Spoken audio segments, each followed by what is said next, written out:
యేసు రక్తమే జయం పరిచర్య ప్రైజ్ ద లార్డ్. జూలై 10వ తేదీ 2025. ఈరోజు దేవుని వాక్యము, మీ దేవుడైన యెహోవా కరుణా కటాక్షములు గలవాడు గనుక మీరు ఆయన వైపు తిరిగిన ఎడల ఆయన మీయందు ప్రసన్నుడగును. 2 దినవృత్తాంతములు 30వ అధ్యాయం 9వ వాక్యము. మన దేవుడు పరిశుద్ధుడు, కరుణామయుడు. దేవుని యందు భయభక్తులు కలిగి ఆయన సన్నిధికి భయపడువారు క్షేమముగా నుందురు. ఆయన నీకు మేలు కలుగునట్లు నిన్ను వర్ధిల్లజేయును. ఆయన వైపు నీవు పూర్ణ హృదయంతో తిరిగిన ఎడల ఒకని తల్లి వానిని ఆదరించునట్లు ఆయన నిన్ను ఆదరించును.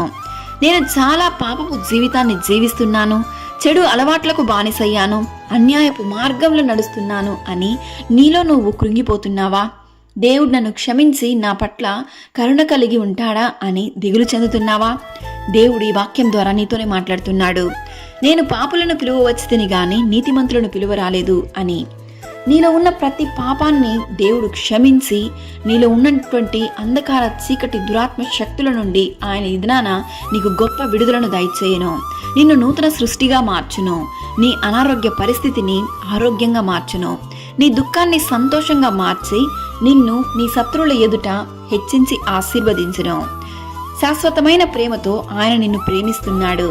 అలసి ఉన్న వారి ఆశను తృప్తిపరిచే దేవుడు నీ పక్షంగా ఉన్నాడు. కావున నీవు దేనిని బట్టి కృంగిపోకుము.